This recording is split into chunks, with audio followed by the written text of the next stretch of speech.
संभाजीनगरमध्ये जे काय घडलं, होय मी ते संभाजीनगर म्हणतो, नामांतर करण्याची गरज काय आहेच ते संभाजीनगर. तिकडे तो ओवेसी गेला आणि त्या औरंगजेबाच्या थडग्यावरती डोकं टेकून आला. संजय तुम्ही म्हणाले ते बरोबर आहे. हे जे काय यांचं चाललंय ना, यांची A team, B team, C team, D team, कोणाला तरी औरंगजेबाच्या थडग्यावर पाठवायचं, कोणाच्या हातामध्ये भोंगा द्यायचा, कोणाच्या हातामध्ये हनुमान चालीसा द्यायचा आणि मजा बघत बसायची. म्हणजे काय कारवाई झाली तर त्यांच्यावरती होणार, आम्ही बोंबलायला मोकळे. मग आम्ही जाणार आणि टॉमॅटो सॉस लावून पत्रकार परिषद घेणार. बरं सुरक्षा किती? Z+ कोण देते? केंद्र सरकार. कोणाला देते? या टिनपाटांना. मग तिकडे काश्मीरी पंडितांना सुरक्षा नाहीये. राहुल भट जे सांगत होते की माझी इकडनं बदली करा, पुन्हा मला जम्मूमध्ये न्या, ऐकलं नाही अजिबात. तिथे काश्मीरी पंडितांना सुरक्षा नाही, पण इथे भोकं पडलेल्या टिनपाटांना ही सुरक्षा देत आहेत, केंद्राची सुरक्षा. कोणाला Y+, कोणाला Z+. काय बापाचा माल आहे तुमच्या? लोकांचा पैसा आहे तो. लोकांच्या पैशावरती तुम्ही ज्यांना सुरक्षा द्यायला पाहिजे त्यांना सुरक्षा देत नाहीत. आणि ही अशी नुसती भोकं पडलेली टिनपाटे घेऊन कशाला काय उपयोग? गळक्या टिनपाट्याचा उपयोग काय तुम्हाला? आणि आमच्या हिंदुत्वाचं मोजमाप घेणारे तुम्ही कोण? आमचं हिंदुत्व खरं आहे का खोटं आहे हे ठरवणारे तुम्ही कोण? एक जे मी बोललो होतो, हे काँग्रेस बरोबर गेले. होय गेलो ना. का गेलो? तुम्ही ढकललं आम्हाला. पण आम्ही काँग्रेस सोबत गेलो तरी आमच्या हातातला आणि हृदयातला भगवा गेलेला नाही. मी विधानसभेत बोललेलो आहे, सत्ता असो वा नसो मला परवा नाही, पण आमचं हिंदुत्व हे तकलादू नाही. आमचं हिंदुत्व हे सच्च आहे आणि मी विधानसभेत सुद्धा बोललेलो आहे. काँग्रेस बरोबर गेले म्हणून यांनी हिंदुत्व सोडलं. काय हिंदुत्व म्हणजे काय धोतर वाटलं तुम्हाला? कधी नेसलं, कधी सोडलं, कधी म्हणजे नेसायला तर ठीक आहे, सोडायला तरी लाज तुम्हाला नसेल वाटत. पण हिंदुत्व ही अशी नेसण्याची आणि सोडण्याची गोष्ट नाहीये. आम्ही काँग्रेस सोबत गेलो, उघड गेलो. तुमच्यासारखा सकाळचा शपथविधी नाही केला आम्ही. मग तुम्ही केलं तर पवित्र आणि आम्ही केलं तर अपवित्र. आम्ही राष्ट्रवादी बरोबर गेलो तर दगा दिला आणि तुम्ही सकाळी शपथ घेतली, ते काय होतं? आणि म्हणून मी म्हटलं होतं की सकाळचा शपथविधी आणि तो तुमचा प्रयत्न जर यशस्वी झाला असता तर सगळे नवाब मलिक बिलिक, सगळे अनिल देशमुख हे तुमच्या मांडीला मांडी लावून काय तुमचं गुणगान करत बसले असते असं तुम्हाला वाटतं की काय? का तुम्ही त्यांचं केलं असतं? जमलेल्या माझ्या तमाम हिंदू बांधवांनो, भगिनींनो आणि मातांनो,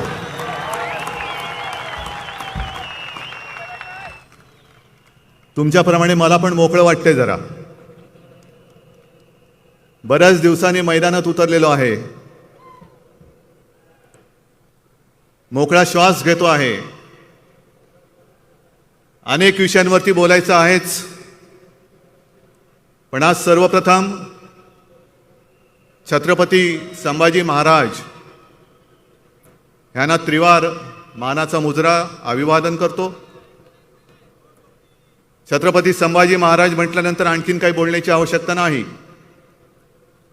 पण काही वेळेला ज्यांना महाराष्ट्र म्हणजे काय आहे हे महाराष्ट्रात राहून ओळखता आलेलं नाही त्यांच्यासाठी मध्ये मध्ये बोलावं लागतं.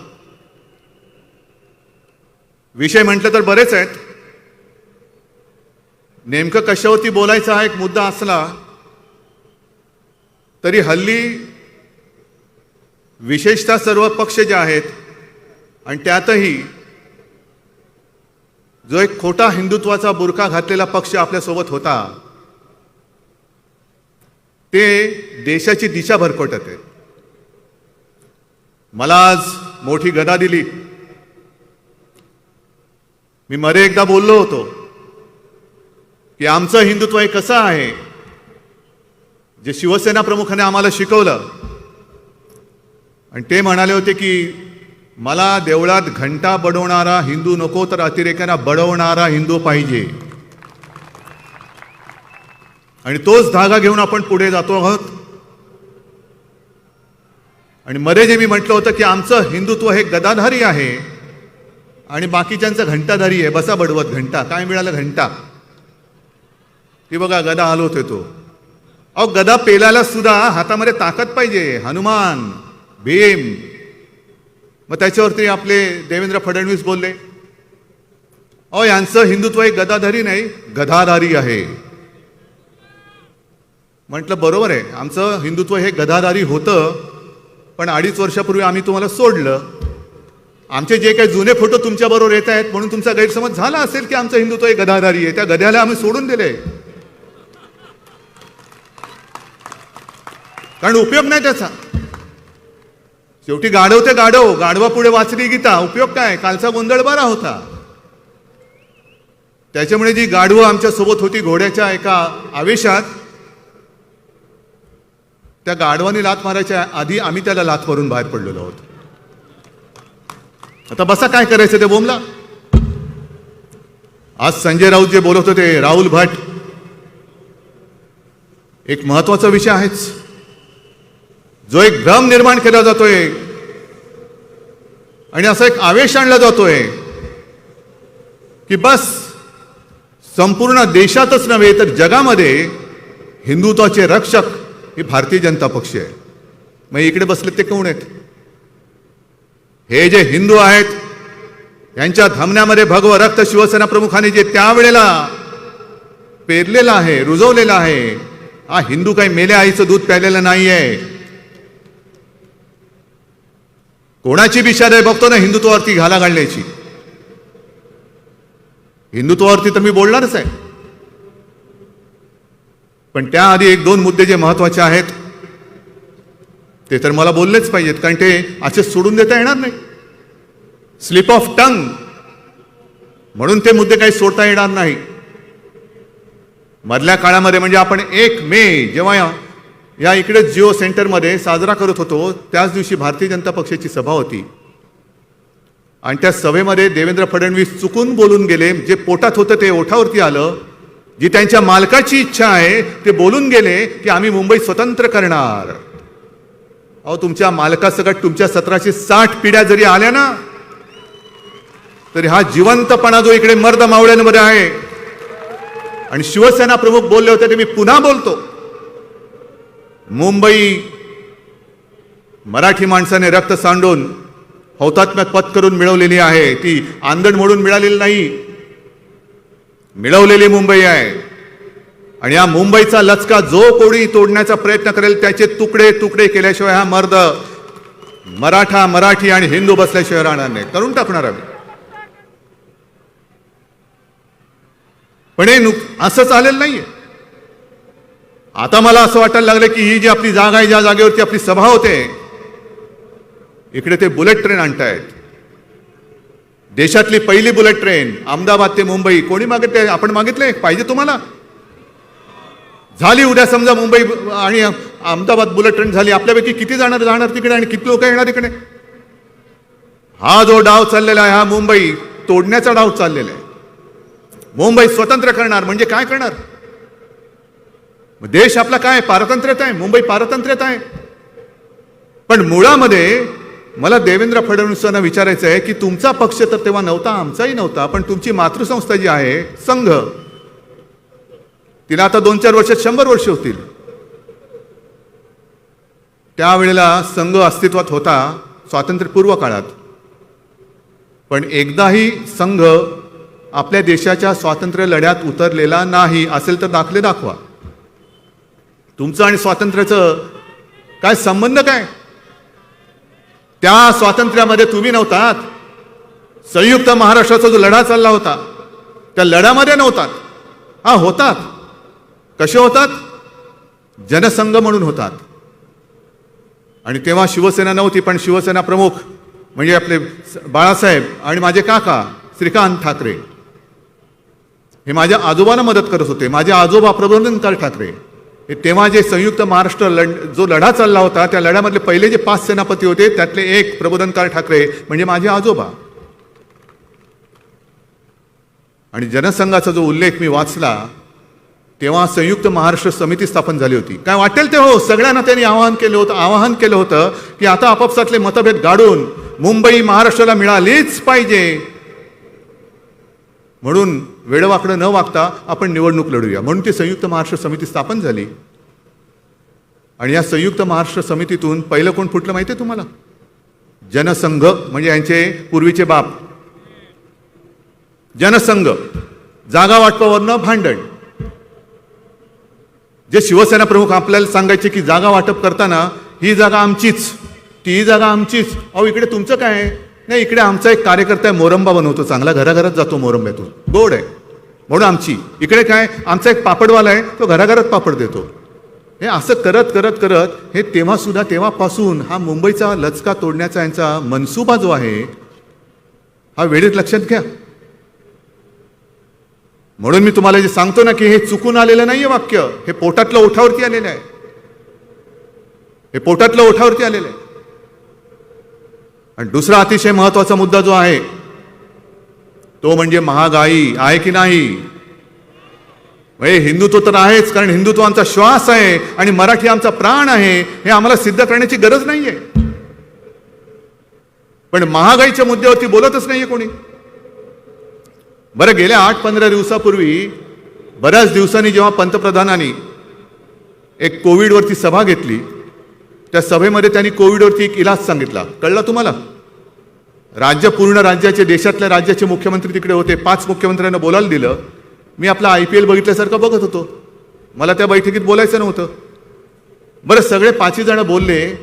बोलल्यानंतर माननीय पंतप्रधान हे समारोप करताना काही एक दिशा दाखवतात. सगळं काही बोलल्यानंतर मला वाटलं आता संपेल. मग अचानक युद्ध कसं सुरू आहे, त्यांनी महागाई कशी वाढते, ते करत करत करत त्यांनी कोविडवरचा एक उपाय सांगितला की तुमच्या राज्यातले पेट्रोल आणि डिझेलचे दर कमी करा. म्हणजे आम्ही बाकी GST वगैरे देणार नाही, त्याच्याबद्दल बोलायचं नाही, म्हणजे वेळेत GST मिळेल याची खात्री नाही, पण तुम्ही तो दर कमी करा म्हणजे करोना कमी होईल असं मला वाटलं. पण एक तर आमचं जे काही देणं आहे ते तुम्ही देणं देत नाहीत वेळेवर. नुसतं ओरबाडायचं. तुम्हाला मुंबई फक्त आणि फक्त ओरबाडण्यासाठी पाहिजे. आम्हाला मुंबई ओरबाडण्यासाठी नको आहे. ती जर का आम्ही ओरबाडत बसलो असतो ना तर आज हा असा लाखोच्या संख्येने मुंबई आणि मुंबईच्या परिसरातला तमाम हिंदू, मराठी आणि सगळे भाषिक इकडे एकवटले नसते. ज्या ज्या वेळेला मुंबईवरती कोणती आपत्ती येते तेव्हा पहिला धावून जाणारा शिवसेना प्रमुखांचा शिवसैनिक आहे. कोणती आपत्ती हो, नैसर्गिक हो, घातपात हो, स्वतःच्या जीवाची, कुटुंबाची पर्वा न करता त्या संकटात उडी मारून तो इतरांना वाचवत असतो. मग तिकडनं वाचल्यानंतर रक्तदान करायला सुद्धा अंगामध्ये मर्दाचं रक्त असावं लागतं. ते शिवसेनेमध्ये अनेक गोष्टी आहेत. या गोष्टी आपण बोलून आता सांगायलाच पाहिजेत. कारण आता जे भारतीय जनता पक्षाने सुरू केलेलं आहे ते हेच आहे. एक तर तुम्हाला मोकळेपणाने सांगतो, मी मागे एकदा बोललो होतो की आमची 25 वर्ष युतीमध्ये सडली. हो, सडलीच. कारण आम्ही ओळखलंच नव्हतं. हा मित्र नाही, हा शत्रू आहे. पण हिंदुत्वाचा बुरका फाटल्यानंतर त्याचा भेसूर, विकृत आणि विद्रूप चेहरा जो आता आम्ही बघतो आहोत, आम्ही अजून आमचा विश्वास बसत नाही. हाच का तो आपला मित्र ज्याला बाळासाहेबांनी जोपासलं होतं आणि आम्ही आमच्या डोक्यावरती घेऊन नाचत होतो? हाच तो. किती भयानक पद्धतीने आणि वाईट पद्धतीने अंगावर येत आहेत. दरवेळेला आम्ही काय म्हटलं का, आम्हाला सांगितलं जातं तुमच्या सामनामध्ये काय येतं. काय येतं सामनामध्ये? आमच्या सामनामध्ये जे येतं ते देशाच्या आणि राज्याच्या हिताचं असतं, हिंदुत्वाच्या हिताचं असतं आणि ते येणारच. पण संजय राऊत इकडे बसलेले आहेत. मला कोणीही सामनामधला एक लेख काढून दाखवावा की ज्या भाषेमध्ये ही यांची सगळी लांडग्यांची पिलावळ आपल्या अंगावरती येते, कुटुंबियांना बदनाम करते, सगळं काही करते. अशा भाषेत आम्ही मोदीजींचा अपमान कधीतरी केला आहे का? एक लेख मला काढून दाखवा. याला म्हणतात संस्कार, याला म्हणतात संस्कृती. आणि तीच तुम्ही सोडल्यानंतर तुमचं हिंदुत्व राहिलं कुठे? आज महागाईच्या मुद्द्यावरती बोलताना मला काही दिवसांपूर्वीच एक मी मुद्दाहून बातम्या ठेवल्या तिकडे. हा 1973 सालचा काँग्रेस सत्तेवर असताना हा फोटो आहे. अटल बिहारी वाजपेयी, तो व्हिडिओच आहे, याच्यामध्ये तो फोटो नाही आलेला. पण तेव्हा वाजपेयींनी बैलगाडीतून संसदेत गेले होते. बैलगाडीतून वाजपेयी गेले होते. का गेले होते? पेट्रोलची दरवाढ झाली. किती दरवाढ झाली होती आठवते तुम्हाला? 7 पैसे. 7 पैशांनी पेट्रोलचे दर वाढले म्हणून भारतीय जनता पक्षाने एक मोर्चा काढला आणि त्याच्यामध्ये स्वतः अटल बिहारी वाजपेयी हे बैलगाडीतून संसदेत गेले होते. मग तो संवेदनशील भाजप गेला कुठे आज? जे तुम्ही सांगता की शिवसेना बाळासाहेबांची नाही, मग कोण आहे ते? आणि ही जर बाळासाहेबांची शिवसेना नसेल तर तुमचा भाजपा तरी आज अटलजींचा वगैरे राहिला आहे काय? मला आठवते मुंबईच्या इकडेच कुठेतरी एक प्रबोधिनी आहे, रामभाऊ माळगी प्रबोधिनी, आणि तिकड्यांची चिंतन कुंथन वगैरे सगळं तिकडे चालतं. कधी चिंतन करत बसतात, कधी कुंथत बसतात. पण तरी देखील मी स्वतः तिकडे गेलो. मला फार अभिमान वाटला. प्रमोद महाजन ते त्या माळगी प्रबोधिनीची एक जबाबदारी पार पाडत होते. उत्तम सगळं साहित्य होतं, मार्गदर्शक होते, आणि तेव्हा तिथे जावंसं वाटायचं. मी त्यांना विचारलं काय करताना? आम्ही इकडे कार्यकर्त्यांचं प्रशिक्षण शिबिर घेतो, कार्यकर्ता कसा असायला पाहिजे, राजकारण कसं करावं वगैरे वगैरे सगळी बौद्धिक देतो. मग आता प्रश्न पडतो, ती प्रबोधिनी जी काय आहे रामभाऊ माळगी, तिकडे हे तुम्ही शिकवलत का? ही तुमची पिढी, ही तुमचं प्रॉडक्ट आहे का? त्याच्यामध्ये जे काय होते ते गेले कुठे आता? रामभाऊ माळगी प्रबोधिनीमध्ये जे शिकलेले होते ते गेले कुठे आता? दिसतच नाही. आता जबाबदारी कोणावर आहे? कोणावर आहे? हा नाही, सहस्त्रबुद्धे गेले वर म्हणजे दिल्लीत. नाही, कोणालाच माहिती नाहीये. मग हे शिकवते तिकडे. मग एवढं खोटं नाटक बोलायचं. आपण काय होतं, आपल्याकडनं ते होणार नाही. आपण कमी कुठे पडतो? सगळ्या बाबतीत आपण उजवे आहोत, पण कमी कुठे पडतो? आपण खोटं नाही बोलू शकत. आणि खोटं बोलणं हे त्यांच्या हिंदुत्वात बसतं, आपल्या हिंदुत्वामध्ये बसत नाही. हा फरक आहे दोघांच्या हिंदुत्वामध्ये. आणि आज सुद्धा जो प्रकार संजय राऊतांनी सांगितला की काश्मीरी पंडित तो राहुल भट सरकारी कार्यालयामध्ये घुसून त्याला गोळ्या घातल्या, घुसून. काय करायचं आता? त्या कार्यालयाच्या समोर हनुमान चालीसा पडायचा? काय करायचं? काय का घंटा मोर्चा काढायचा तिकडे? अतिरेकी येत आहेत, महसूल कार्यालयात घुसतायत, नाव विचारतायत आणि कचा गोळ्या घालून पसार होऊन जात आहेत. नंतर मारले असतं ते म्हणतायत मारलेच पाहिजेत, पण ते मारून गेल्यानंतर नाही, मारायला येण्याच्या आत अतिरेकाचा खात्मा केला गेला पाहिजे. आणि आज तिकडे जे काय वातावरण झालेलं आहे, काश्मीरी पंडित म्हणतात की आमचा इकडे बळीचा बकरा केला जातोय. काय हे तुमच्या काश्मीर फाईलचं पुढचं पाऊल आहे की काय? पुढचं पान आहे की काय? का नाही बोलत त्याच्यावरती? का नाही बोलत महागाईवरती? महागाई एवढी पूर्ण झालेली आहे की आता मध्ये ती त्यांनी योजना काढली, ती उज्ज्वला योजना. किती झाला गॅस सिलेंडर आता? 1000च्या वर. देश का आजादी का अमृत महोत्सव म्हणजे 75 वर्ष पूर्ण झाली. रुपयाचा अमृत महोत्सव होऊन त्याच्या पुढे गेला, 77च्या पुढे. लाज नाही, लज्जा नाही, कर्तृत्व नाही, आणि नुसतं लोकांना भ्रमिष्ट करून हे आपला कारभार करत राहतात. हे नाही आमचं हिंदुत्व. हे आमचं हिंदुत्व नाहीये. संभाजीनगरमध्ये जे काय घडलं, होय मी ते संभाजीनगर म्हणतो, नामांतर करण्याची गरज काय? आहेच ते संभाजीनगर. तिकडे तो ओवेसी गेला आणि त्या औरंगजेबाच्या थडग्यावरती डोकं टेकून आला. संजय तुम्ही म्हणाले ते बरोबर आहे. हे जे काय यांचं चाललंय ना, यांची A team, B team, C team, D team, कोणाला तरी औरंगजेबाच्या थडग्यावर पाठवायचं, कोणाच्या हातामध्ये भोंगा द्यायचा, कोणाच्या हातामध्ये हनुमान चालीसा द्यायचा आणि मजा बघत बसायची. म्हणजे काय कारवाई झाली तर त्यांच्यावरती होणार, आम्ही बोंबलायला मोकळे. मग आम्ही जाणार आणि टोमॅटो सॉस लावून पत्रकार परिषद घेणार.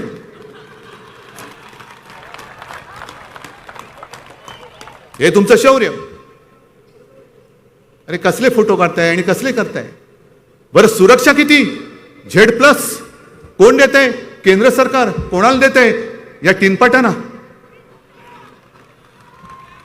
मग तिकडे काश्मीरी पंडितांना सुरक्षा नाहीये. राहुल भट जे सांगत होते की माझी इकडनं बदली करा, पुन्हा मला जम्मूमध्ये न्या, ऐकलं नाही अजिबात.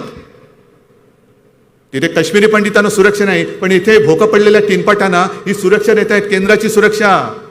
कोणाला Y+, कोणाला Z+. काय बापाचा माल आहे तुमच्या? लोकांचा पैसा आहे तो.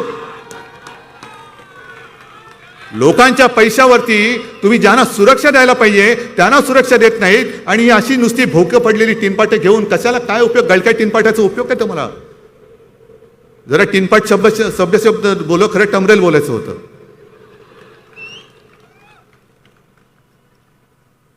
पण या पद्धतीने यांचा सगळा कारभार चाललेला आहे. आणि आमच्या हिंदुत्वाचं मोजमाप घेणारे तुम्ही कोण?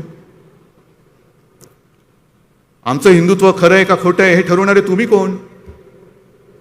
एक जे मी बोललो होतो हे काँग्रेस बरोबर गेले. होय गेलो ना. का गेलो? तुम्ही ढकललं आम्हाला. पण आम्ही काँग्रेस सोबत गेलो तरी आमच्या हातातला आणि हृदयातला भगवा गेलेला नाही. मी विधानसभेत बोललेलो आहे, सत्ता असो वा नसो मला परवा नाही, पण आमचं हिंदुत्व हे तकलादू नाही. आमचं हिंदुत्व हे सच्च आहे आणि मी विधानसभेत सुद्धा बोललेलो आहे. काँग्रेस बरोबर गेले म्हणून यांनी हिंदुत्व सोडलं. काय हिंदुत्व म्हणजे काय धोतर वाटलं तुम्हाला? कधी नेसलं, कधी सोडलं, कधी म्हणजे नेसायला तर ठीक आहे, सोडायला तरी लाज तुम्हाला नसेल वाटत. पण हिंदुत्व ही अशी नेसण्याची आणि सोडण्याची गोष्ट नाहीये. आम्ही काँग्रेस सोबत गेलो, उघड गेलो. तुमच्यासारखा सकाळचा शपथविधी नाही केला आम्ही. मग तुम्ही केलं तर पवित्र आणि आम्ही केलं तर अपवित्र. आम्ही राष्ट्रवादी बरोबर गेलो तर दगा दिला आणि तुम्ही सकाळी शपथ घेतली, ते काय होतं? आणि म्हणून मी म्हटलं होतं की सकाळचा शपथविधी आणि तो तुमचा प्रयत्न जर यशस्वी झाला असता तर सगळे नवाब मलिक बिलिक सगळे अनिल देशमुख हे तुमच्या मांडीला मांडी लावून काय तुमचं गुणगान करत बसले असते असं तुम्हाला वाटतं की काय? का तुम्ही त्यांचं केलं असतं? आम्ही काँग्रेस सोबत गेलो, पण तुम्ही एनडीए मध्ये किती पक्ष जमवले होते? या आधी म्हणजे गेल्या राष्ट्रपती निवडणुकीच्या वेळेला एक एनडीएची बैठक झाली. तेवढी एकच बैठक मी पार पडली होती त्याच्यात. आणि त्या बैठकीत गेल्यानंतर मी बघितलं 30-35 लोक बसले होते. माझ्या बाजूला नितीन गडकरी होते. म्हटलं हो ही लोक कोण? होय आपले एनडीएतले सहकारी. अरे काय काय लोकांचा एक सुद्धा खासदार नव्हता, पण एनडीएचे सहकारी. हे सगळे एनडीएचे सहकारी ह्याच्यापैकी किती जण हिंदुत्ववादी म्हणून तुमच्या सोबत आले होते? काय नितीश कुमार आले होते? जे नितीश कुमार बोलले की मला म्हणजे त्यांना संघमुक्त भारत करायचा आहे, ते नितीश कुमार हे हिंदुत्ववादी म्हणून तुम्ही मांडीवर घेतलं का? आणि आता सुद्धा गेल्या आठवड्यामध्ये ते बोलले हे भोंग्याचं वगैरे बकवास आहे. घातलं तुमच्या भोंग्यात पाणी त्या नितीश कुमारने. तुम्ही कुठे वाजवताय भोंगा तुमचा? काय हिंमत आहे का तिकडे नितीश कुमार समोर बोलायची? ओतलं त्याने भोंग्यात पाणी. तो हे चाळे मी नाही करणार इकडे. इकडे ज्याची त्याची मर्जी, ज्याने त्यांनी त्याच्याप्रमाणे पूजा अर्चा करावी. पण आणखीन एक जो महत्वाचा प्रश्न आहे, आज जे काश्मीरमध्ये चाललेलं आहे तेव्हाही सुरू होतं. आणि त्यावेळेला ह्याच बोगस हिंदुत्ववाद्यांनी भारतीय जनता पक्षाने मुफ्ती महम्मद सईद बरोबर सरकार स्थापन केलं होतं. काय मुफ्ती महम्मद सईद किंवा मेहबूबा मुफ्ती भारत माता की जय बोलतात का तुमच्या कानामध्ये वंदे मातरम बोलतात? पण काय आवेशाने सांगितलं. मी विधानसभेत बोललो तर मिरच्या लागल्या. नाही म्हणे तिकडे आम्हाला आव्हान दिलं होतं की इथे तुमच्या निवडणुका कशा होतात ते आम्ही बघतो, म्हणून आम्ही निवडणुका घेऊन दाखवल्या. चांगली गोष्ट आहे. मग नाही परत मग आम्हाला पाकिस्तानने आव्हान दिलं की तुम्ही सरकार कसं स्थापन करता हे दाखवा, म्हणून आम्ही सरकार स्थापन करून दाखवलं. कोणाबरोबर? मेहबूबा त्या मुफ्ती महम्मद बरोबर. आनंदाची गोष्ट आहे. पण देवेंद्रजी मधला एक संदर्भ तुम्ही गाळलेला आहात, तो सगळ्या लोकांना मला सांगायचं आहे की मुफ्ती महम्मदने जेव्हा प्रेस कॉन्फरन्स घेतली होती, तुमचा मंत्री त्याच्या सोबत होता आणि त्या प्रेसमध्ये त्यांनी सांगितलं होतं की काश्मीर खोऱ्यातल्या निवडणुका शांततेत पार पाडू दिल्या म्हणून मी पाकिस्तान, हुरियत आणि दहशतवाद्यांना धन्यवाद देतो. मग नेमकं तुम्ही कोणाला काय दाखवलं?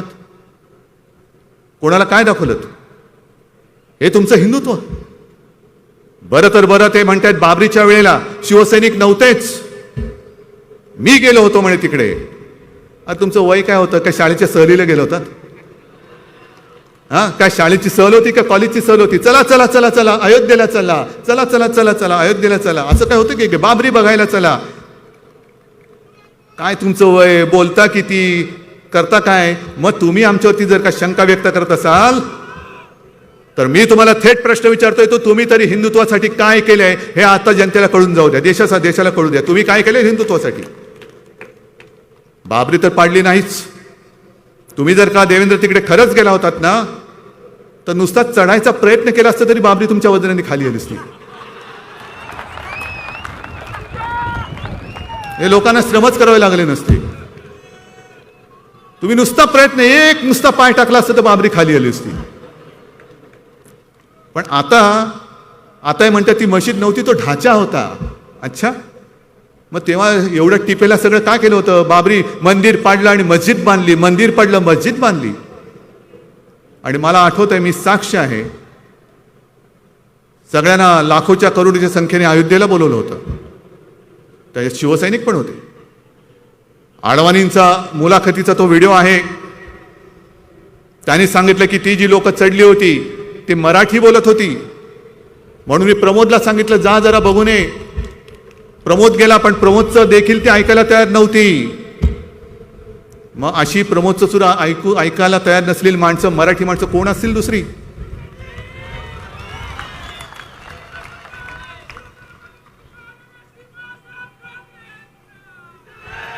आणि तो सगळा दिवस, तो प्रसंग मला आजही आठवतोय. टीव्हीवरती मी बातमी बघत होतो, लोक चढलेत आणि बाबरी पाडली, बाबरी पाडली, बाबरी पाडली. मी जुनं मातोश्री होतं, धावत वरती गेलो. बाळासाहेबांनी सांगितलं की साहेब साहेब बाबरी पाडली पाडली. मला म्हणतो काय काय सांगतो, पाडली? अरे वा.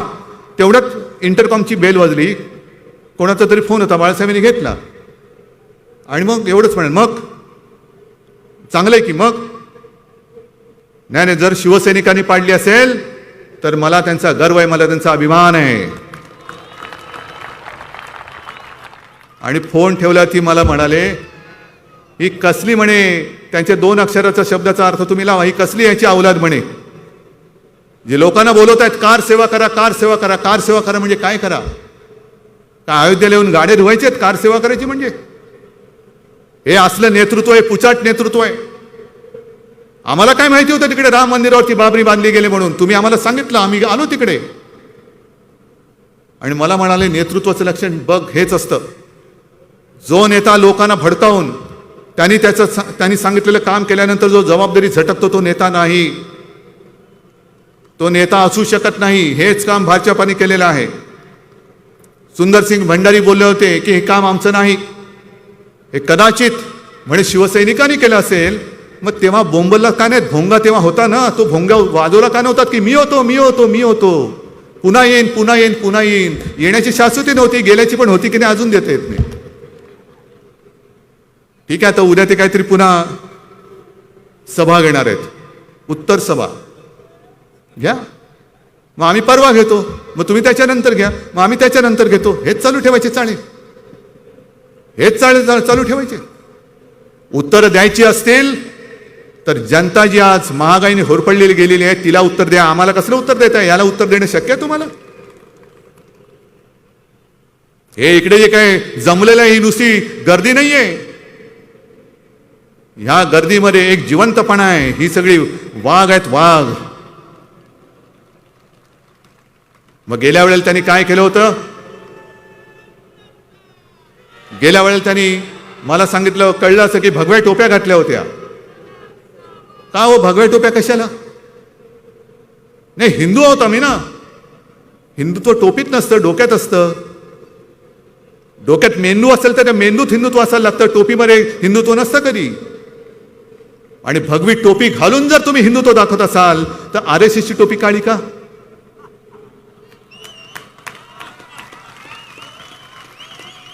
RSSची टोपी का? ही अशी सगळी विकृत माणसं. तुम्ही म्हणजे हिंदू नाही, ठीक आहे ना, आम्ही कुठे म्हणतोय की आम्ही म्हणजेच हिंदू, पण जे दिसते ते सत्य आहे, ते सांगण्याची आम्हाला गरज नाही. आम्ही हिंदू आहोत की नाही हे ठरवणारे तुम्ही नाही आहात.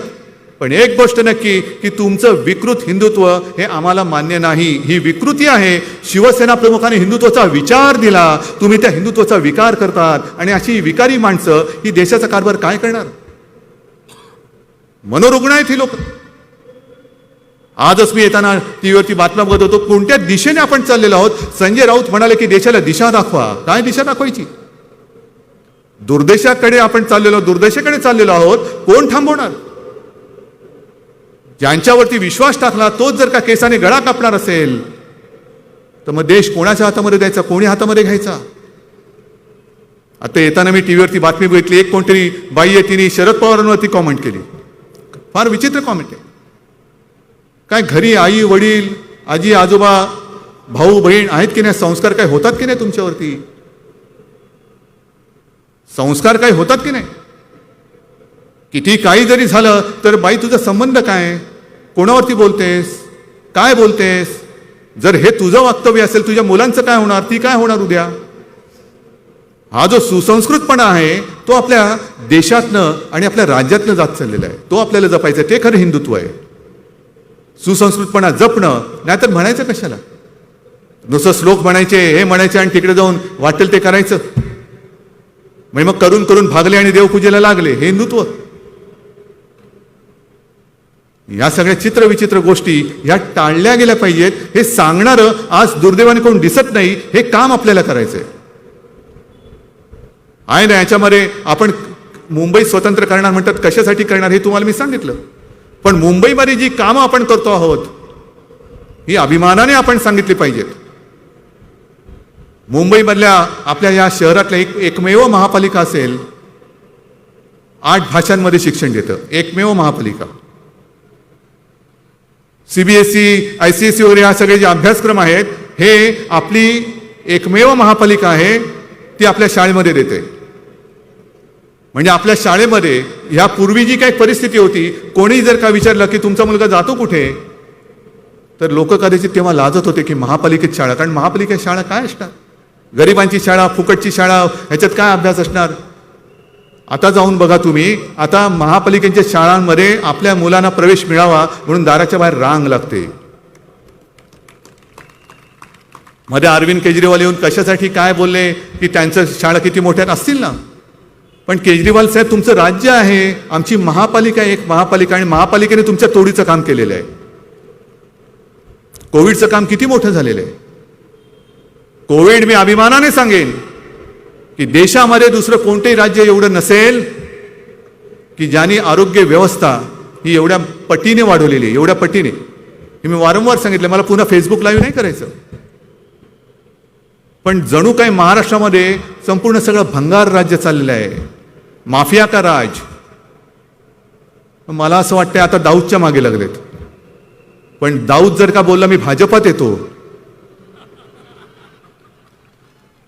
तर मंत्री म्हणून त्यांच्यासोबत कधी दिसू शकतो. कदाचित म्हणूनच त्याच्या मागे लागले असतील.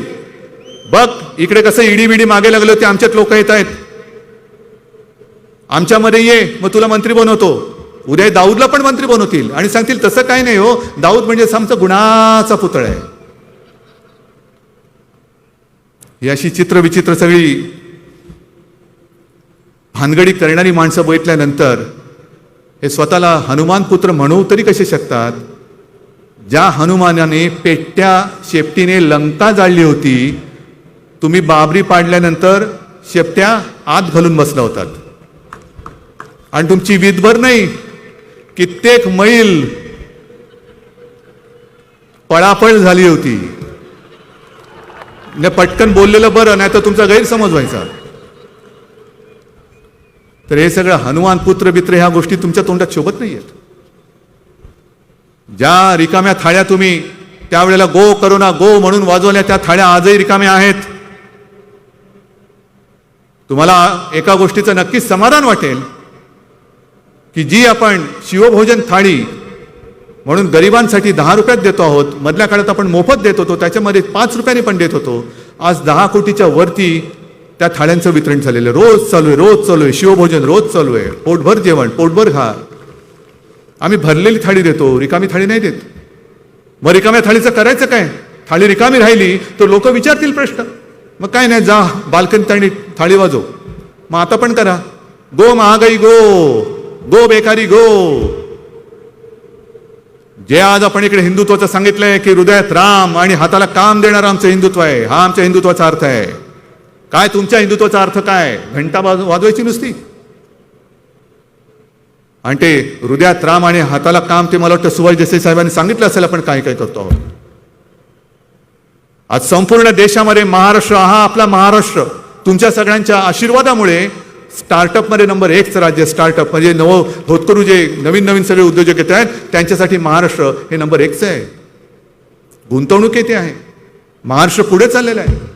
पण हे पुढे महाराष्ट्राचं जाणं यांना बघवत नाही, म्हणून महाराष्ट्रामध्ये कशी संपूर्ण वाताहत झालेली आहे. कायदा सुव्यवस्थेचे 12 वाजलेले आहेत. का असं का करताय? राजकारण राजकारणाच्या जागी ठेवा ना. पण महाराष्ट्रामध्ये गुंडागर्दी चालू आहे, लोकशाहीचा गळा घोटला जातोय. तो सॉसचा फोटो आल्यानंतर दिल्लीतनं पत्र आलं की याला केंद्राची सुरक्षा असताना ह्याच्यावरती हल्ला झाला कसा. राहुल भटच्या हल्ल्याचं विचारणार तातडीने दिल्लीत. पण सुरक्षा तुम्ही दिली ना, मग तुम्ही काय आम्हाला विचारता? सुरक्षेला विचारा ना खरं काय झालं. सॉसची बाटली दिली कोणी विचारत आहे ना. ह्या सगळ्या ज्या काही गोष्टी चाललेल्या आहेत या बघितल्यानंतर जो उद्वेग होतो, उद्वेग की हे महाराष्ट्राला बदनाम करतायत. जणू काय महाराष्ट्रामध्ये चरस गांजाच्या शेतीला मोठा काहीतरी एक धुमारा फुटलेला आहे. काढा गेल्या 2 वर्षातल्या सगळ्या केसेस काढा.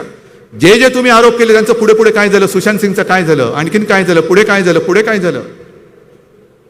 बोंबलायचं नुसतं, घशाला जी खास सुटते ती खाजवायची कशी म्हणून हे बोलून घेतात. पण आम्ही संयम बाळगतोय म्हणजे आम्ही नामर्दाची औलाद नाही. एक तर आम्ही कोणाच्या अंगावर जात नाही, पण कोण अंगावर आलं तर त्याला सोडत नाही. हे आमचं हिंदुत्व, हे पक्क लक्षात ठेवा. हे आमचं हिंदुत्व आहे. आम्ही कधी कोणी तुमच्या कुटुंबियांची निंदा नालस्ती केले? आम्ही कधी कोणी तुम्हाला भ्रष्टाचारी किंवा माफिया म्हटलं? भ्रष्टाचारी आहातच. एक एक प्रकरणं बाहेर येतात. आता एक एक प्रकरणं बाहेर येत आहेत. पण केवळ सत्ता मिळत नाही म्हणून तुमचं जे काय चाललेलं आहे एकतर्फी प्रेम. मग काही वेळेला असं वाटतं की हे कोणत्या दिशेने चाललेले आहेत. मध्ये मध्ये वृत्तपत्रांचे बातम्या येतात ना, दुर्दैवाने असं घडतं, घडायला नाही पाहिजे, की कोणाचं तरी कोणावरती एकतर्फी प्रेम असतं आणि मग ती नाही म्हणते म्हणून तिला विद्रूप करून टाकायचं, ऍसिड फेकायचं. तसं यांचं एकतर्फी प्रेमातनं महाराष्ट्र विद्रूप करण्याचं काम चाललेलं आहे. का करता हा शिवरायाचा पवित्र जो महाराष्ट्र का बदनाम करताय? काय तुमच्याकडे योजना असतील घेऊन या, आपण करूया. चला मी आज तुम्हाला सुसंस्कृतपणाने सांगतोय की हे सगळे तमाशे बंद करा, या एकत्र बसून आपण महाराष्ट्र पुढे नेऊया. या माझी तयारी आहे. चला या. एकतर हिंदुत्वाची चिंता करूच नका तुम्ही. कोणी मायेचा पूत निदान या महाराष्ट्रामध्ये भगव्याला हात घालू शकणार नाही, हिंदुत्वाला तर ओरखडा सुद्धा काढू शकणार नाही. एवढं मजबूत सरकार, आणि सरकारपेक्षा जास्त मजबूत हे शिवसेना प्रमुखांचे मावळे इकडे बसलेले आहेत. मग मध्येच कोणतरी उठतं. मला मध्ये एका शिवसैनिकांनी चांगलं सांगितलं अचानक, कारण हल्ली जरा मी भेटायला सुरुवात केलेली आहे, बोलतो फोनवरती वगैरे. मला एका शिवसैनिकांनी काय कशासाठी विचारलं पटकन, साहेब तुम्ही तो लगेरो मुन्नाभाई पाहिलात का? म्हटलं संबंध काय लगेरो मुन्नाभाईचा? म्हटलं थोडासा पाहिला. का रे? अहो त्याच्यात नाही का त्या संजय दत्तला गांधीजी दिसतात, गांधीजी बोलतात, मग हा गांधीगिरी करायला लागतो. म्हटलं मग नाही तशी एक केस आहे आपल्याकडे म्हणे. म्हटलं कोणती केस? अहो ती नाही का ज्याला स्वतःला बाळासाहेब झाल्यासारखं वाटतं, शाल घेऊन फिरतात म्हणे हल्ली. मग कधी मराठीच्या नादाला लागतात, कधी हिंदुत्वाच्या नादाला लागतात.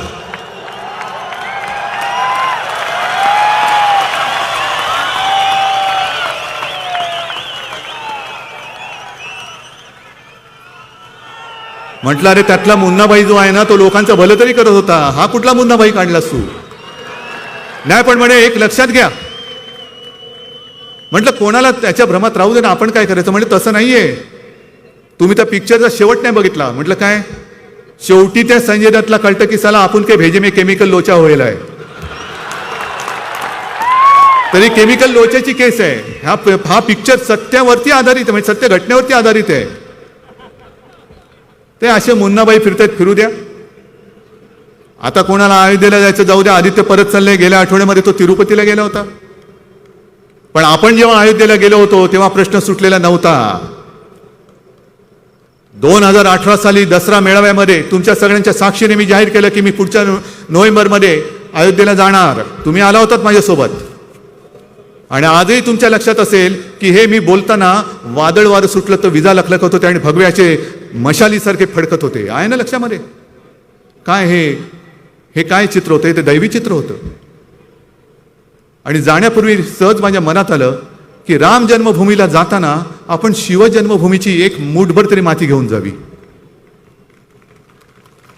मी शिवनेरीला गेलो, एक माती घेतली, तिचा एक कलश घेतला आणि अयोध्येला गेलो. अयोध्येला तो कलश मी त्यांच्या हाती सुपूर्द केला. रामलल्लाचं दर्शन घेतलं परत आलं. तेव्हा शिवसेनेची मागणी होती की खास कायदा करा आणि राम मंदिर बनवा. नाही केलीत. 1 वर्ष निघून गेलं. योगायोग म्हणायचं का चमत्कार म्हणायचा हे तुम्ही ठरवा. बरोबर नोव्हेंबरमध्ये आपण 2018ला अयोध्येला गेलो होतो. 2019ला अयोध्येचा निकाल आला, राम मंदिराच्या बाजूने आला आणि 2019मध्ये आपल्या सगळ्यांच्या आशीर्वादाने मी मुख्यमंत्री झालो.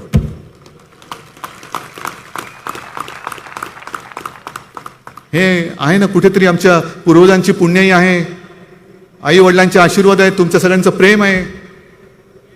पण त्याचं भांडवल करण्याची आम्हाला गरज नाही लागली. आता अष्टविनायक यात्रा पण करतात, तीर्थयात्रा करतात, काशी यात्रा करतात, तशी अयोध्या यात्रा करू शकतात, कोणी करू शकतात. त्याच्यामध्ये दचकून जायचं काय कारण नाहीये. पण जे हिंदुत्वाबद्दल बोलताय तुम्ही, मग जे आपल्या या महाविकास आघाडी सरकारने केलेलं आहे की प्राचीन मंदिरांचा जीर्णोद्धार, कधीतरी देवेंद्र तुम्हाला सुचलं होतं हे? त्या मंदिरावरती भोंगा आणि झेंडा लावायला पुढे जाल, पण ते मंदिर टिकेल कसं हे तुम्ही कधी बघितलं? ते काम आपण करतो आहोत. पहिली 8 मंदिर आपण निवडली सुद्धा, पण दुर्दैवाने केंद्रामध्ये तुमचं जे सरकार बसलं आणि त्याच्या खाली जे पुरातत्व विभाग आहे त्यांनी त्याच्यामध्ये मोडताप घातलेला आहे. नाही करायचं म्हणे. आम्ही नाही करणार, तुम्ही नाही करायचं. अरे मंदिरं आमची, मंदिरं माझ्या राज्यातली, तुम्ही कोण टिकवजी राव? ही अशी जी काय खाती आहेत ना ज्याला तत्व नाही, त्याला पुरा एकदा, तर ती पुरातत्व खाती होतील. म्हणजे मंदिरांचा आम्ही जीर्णोद्धार करतोय, ठीक आहे, तुमची देखरेख ठेवा. आम्ही काय त्याच्यामध्ये काय तुम्ही जसं FSI वगैरे तसं केलं तसं काय मंदिराचं FSI नाही वाढवणार. प्रधानमंत्री आवास योजना नाही तिकडे करणार.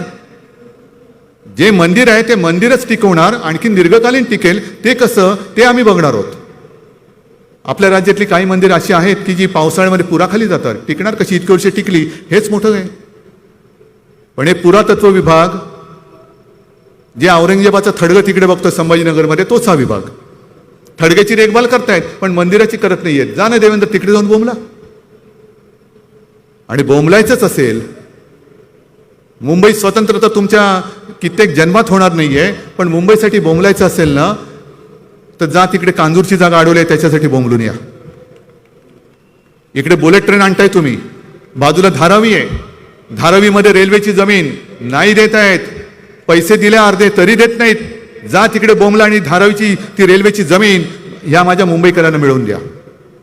असे कित्येक प्रकल्प आहेत जे राज्याचे आणि मुंबईचे केंद्राने अडवून ठेवलेले आहेत, नाही देत. मुंबईला अभिजात भाषेचा दर्जा नाही देत. काय कोणाची भाषा आहे? मराठी आमची मातृभाषा आहे, आमचं भाग्य आहेच, कारण हीच मातृभाषा आपल्या छत्रपती शिवरायाची सुद्धा मातृभाषा आहे. आणि मी अनेकदा सांगितलेलं आहे, आज तुमचा जो काही हिंदुत्वाचा खोटा पुळका आलेला आहे, जर हे दैवत जन्माला आलं नसतं तर तुम्ही सुद्धा भोंग्यामध्ये असता, तुम्ही सुद्धा भोंग्यात असता. ही छत्रपतींची मातृभाषा, तिला अभिजात दर्जेचा भाषेचा दर्जा तुम्ही देऊ शकत नाही. एवढं करंट सरकार तिकडे बसले, जा ना तिकडे कधीतरी बोंबला. आणि म्हणून जास्त काही मी बोलत नाही, पण एक गोष्ट सांगतो, काही काही आठवणी ह्या अशा असतात की आपल्याला सर्वांना आठवत असेल की काही म्हणजे बऱ्याच वर्षांपूर्वी जावेद मियादाद घरी आला होता मातोश्री. कशासाठी आलेला? भारत पाकिस्तान मॅच होणे दो. बाळासाहेब म्हणाले ते तू बोलूच नको, जोपर्यंत तुझा देश माझ्या देशावरती अतिरेकी पाठवत नाहीत, हल्ले थांबवत नाही, तो सुधरत नाही, तोपर्यंत मी कोणताही सामना या माझ्या मराठी मातीत होऊ देणार नाही, तू पुढे बोल. मग त्याला बाळासाहेबांनी विचारलं, अरे जावेद तू इतना अच्छा खेळताय, मग तू मध्ये माकड चाळणे का करतोस? मग त्यांनी सांगितलं, साहेब ज्या वेळेला मी मैदानात उतरतो तेव्हा संपूर्ण पाकिस्तान माझ्या पाठी असतो. कुछ भी करो लेकिन मॅच जितनी है. मग आम्ही काय करतो, जर एखादा बॅट्समन चांगला सेट झाला असेल तर मुद्दामून बाजूला जाऊन उभे राहतो. सिली पॉईंट म्हणजे सिलीच पॉईंट असतो तो. मग गली स्लीप इकडे राहायचं आणि चांगला सेट झालेल्या बॅट्समनला वेडवाकडे बोलत राहायचं. मग त्याचं एकाग्रता भंग पावते आणि तो आऊट होतो. आणि असंच म्हणे मी एकदा केलं होतं, बॅटिंग करत होतो आणि एक बॉलर फार चांगला बॉलिंग करत होता. मी काय नाही म्हणे बॅट ठोकत ठोकत ठोकत ठोकत बराच वेळ बॅट ठोकत बसलो. एक बॉल खेळलो, परत बॅट ठोकत ठोकत ठोकत त्याच्याकडे गेलो आणि बोबड्या शब्दात बोललो, त्याला लूम तिदले पता न. मग आत्ता जो बोलतोय त्याच्याशी नाही मी बोलत, पण बोबडं बोलताय म्हणून सांगतो. त्याला लूम तिदले बताव ना. तर म्हणे बॉलरने एकदा दोनदा दुर्लक्ष केलं. शेवटी विचारलं क्यू. त्याच्या दरवाजे पे छकडा मारणार. मग तो बॉलर जो भडकला त्याचं एकाग्रता गेली, लेन लाईन चुकली आणि मी ठोकून घेतल्या रन्स. हे असे सगळे बोबडे बोल जे आपल्या कानावर येत आहेत त्याचा मी मागचा अर्थ सांगितला. तर अशा या बोबड्यांकडे लक्ष देऊ नका. याला क्रिकेटमध्ये स्लेजिंग म्हणतात. स्लेजिंग म्हणजे समोरच्याला विकेट कसा तो आउट कसा होईल आणि जर बॉलर चांगला असेल तर त्याची बॉलिंग कशी बिघडेल ही बघणारी ही सगळी अवलारे. काम करण्याचा यांच्यात कर्तृत्व नाही, अजिबात नाही आहे. आणि आज आपण जे करतो आहोत हे काम हे त्यांना पचत नाहीये, पटत नाहीये. पुन्हा एक तर बघा, सत्ता 2.5 वर्ष झाली आपली. उद्धव ठाकरेला प्रशासन काही कळत नाही. हे सरकार कसं चालणार? हे आत्ता पडेल, मग पडेल, आणखीन पडेल. पिकलेले आंबे पडतात 2 वर्ष पण सरकार नाही पडत आहे. मग शिवसेना यांच्यासोबत जाणार, मग शरद पवार यांच्यासोबत जाणार, मग काँग्रेस फुटतात, काहीच होत नाहीये. मग ईडी मागे लाव, CBI मागे लाव, तरी फुटत नाही. आणि तुम्ही खोट्या मार्गाने जर आमच्या मागे लागाल तर एक सांगून ठेवतो, तुम्हाला इकडनं सोडणार नाही. जर खोटे गुन्हे आणि जर आमच्या माणसाच्या मागे लागाल तर मग मात्र हा महाराष्ट्र जो पेटेल तर पलटा भुई थोडी करून ठेवेल. ही शंडाची अवलाद जर तुम्ही तुमच्या एजन्सीज मागे आमच्या लावणार असाल, त्यांच्या पाठून जर का तुम्ही शिखंडी म्हणून लढणार असाल तर जे मी मगाशी बोललो तेच सांगतो की महाराष्ट्र मेल्या आईचं दूध प्यायलेलं नाही. जर आमच्या मागे उगाचच लागाल तर मात्र अजिबात तुम्हाला दया माया क्षमा दाखवली जाणार नाही. पण कायद्याचा दुरुपयोग जसा आम्ही नाही करत तसा तुम्ही करू नका. तुम्ही करू नका. लढायचं असेल तर सरळ आहोत, आम्ही आहोत आणि तुम्ही आहोत आणि ही जनता आहे. ही जनता काय ते ठरवेल की महाराष्ट्रावरती राज्य कोणी करायचं, मुंबईवरती राज्य कोणी करायचं. पण आता खोटी नाटी आणि विकृत राजकारण, गलिच्छ राजकारण हे बंद करा. आता सुधरा, कधीतरी सुधरा. तिकडे लंकेमध्ये बघा काय चाललेलं आहे. लंका का पेटली? रावणाची लंका दुसऱ्यांदा का पेटली? कोणी पेटवली? साध्या लोकांनी पेटून दिली. ज्यांना राज्यकर्त्यांनी भुकं ठेवलं त्या भुक्या राहिलेल्या लोकांनी ही लंका पेटवलेली आहे. आणि म्हणून जे मी सांगतोय की आमचं हिंदुत्व हे घर पेटवणारं नाही तर घरातली चूल पेटवणार असलं पाहिजे. घर पेटवणं सोपं आहे, पेटवा दंगली, काय मिळणार काय तुम्हाला? पण घर जरी अख्खं पेटलं तरी घरातली चूल नाही पेटू शकत. आम्हाला घरातली चूल पेटवायची. कशी पेटवणार चूल? उज्ज्वला योजनेचे 12 वाजले, गॅस गेला. मध्ये कोणीतरी सांगितलं की मोदीजींनी एवढं अनाज फुकट दिलं. अरे फुकट पण काय खायचं कसं? कच्चं डाळ दिली, तांदूळ दिली, काय बाकाण्यामध्ये चणे शेंगदाणे की काय कच्चे खात जायला? शिजवायची सोय काय? शिजवण्याची सोय नाही. रामचालिसा पडो. त्या रामाचा आणि हनुमान चालिसा, हनुमानाचा अपमान करू नका. ते हृदयामध्ये असायला पाहिजे जे आमच्या आहे. मी सुद्धा लहान असताना माझे आजोबा आमच्याकडनं रोज श्लोक प्रार्थना न चुकता करून घ्यायची. ती प्रार्थना मला सुद्धा येते. अगदी अर्जुनाने केलेलं दुर्गा स्तोत्र ते सुद्धा आज मला पाठ आहे. पण ते नुसतं पाठ करून काय उपयोग आहे? ते समजलं पाहिजे. आणि समजलं असेल तर तसं वागलं पाहिजे. तर तू जे काय करतोयस आणि वाचतोयस त्याच्यामध्ये काहीतरी अर्थ आहे. आणि हेच तर आपलं हिंदुत्व आहे. मला तुम्हाला एवढंच सांगायचंय की उगाच भलत्या सलत्या कारणं जी काही येत आहेत, बिचकून जायचं कारण नाही. तसे तुम्ही नाहीच. मातोश्रीवरती कोणीतरी एकाने यायचा प्रयत्न केला होता. ती आमची अंगाराजी कशी अंगारासारखी भडकली, कुठल्या कुठे पळून गेले. हे मुद्दामून चालले. महाराष्ट्र पेटत का नाही? महाराष्ट्र पेटत का नाही? तर आज मी तमाम जनतेला मुद्दामून धन्यवाद देतोय. तुम्ही तर आहातच, पण महाराष्ट्रातील प्रत्येक बांधवाला, भगिनीला आणि मातेला मी धन्यवाद देतोय की करोनाच्या संकटा काळामध्ये तुम्ही जे काय सहकार्य केलं, असं सहकार्य मला नाही वाटत दुसऱ्या कुठे कोणी केलं असेल. आणि आता तुम्ही जो काही एक संयम दाखवत आहात, कारण कोरोनातून आपण बाहेर पडलोय, जरा कुठे आपले मास्क निघालेत, मोकळा श्वास घेतो आहोत, एक उद्योग चक्र फिरत आहे, गुंतवणूकदार येत आहेत, गुंतवणूक येते. एक जो सर्वे होता माझ्याकडे, ती एकच शेवटची बातमी सांगतो की देश कोणत्या दिशेने चाललाय. हा सेंटर फॉर मॉनिटरिंग इंडियन इकॉनॉमीच्या ताज्या अहवालामध्ये आहे की गेल्या 5 वर्षामध्ये म्हणजे 2017 ते 2022 देशातील 2 कोटी जनतेचा रोजगार गेल्याचं नमूद करण्यात आलेलं आहे. ही ती बातमी आहे. कोण लक्ष देतं याच्याकडे? एवढ्या जणांचे रोजगार गेले, कित्येक काही चांगली लोक हे देश सोडून गेलेले आहेत. काय करणार काय तुम्ही? आज कुठेतरी आपण एका मार्गावर चाललेलो आहोत. देवळं भोंगे बिंगे हे सगळ्या गोष्टी आहेतच, पण लोकांची मम्ममची सोय कोण करणार? ती सरकार, ते करणारच सरकार. आणि त्याच्यासाठी सगळ्या राजकीय पक्षांना मी पुन्हा आवाहन करतोय की लोकांची माती भडकवू नका. हृदयात राम आणि हातात काम, जर त्या काम न देता जर का हातात त्यांचे धोंडे दिले तर तेच धोंडे उद्या तुमच्या टाळक्यामध्ये ते मारल्याशिवाय राहणार नाहीत. आणि म्हणून हे पाप निदान हा आपला शिवराचा महाराष्ट्र तरी करणार नाही आणि आपण त्याला करू देणार नाही, अशी एक अपेक्षा व्यक्त करतो. एवढ्या मोठ्या संख्येने तुम्ही आलात, ही तर सभा वाटतच नाही, हा एक मोठा उत्सव वाटतोय, हिंदुत्वाचा उत्सव वाटतोय. अक्षरशः हा समुद्र आहे, हिंदू महासागर आहे हा. आणि हा महासागर, ही तुमची ताकद, ही तुमची आशीर्वादाची शक्ती, ही अशीच कायम पाठीशी राहू द्या, एवढीच एक नम्र प्रार्थना करतो आणि आपली रजा घेतो. जय हिंद, जय महाराष्ट्र.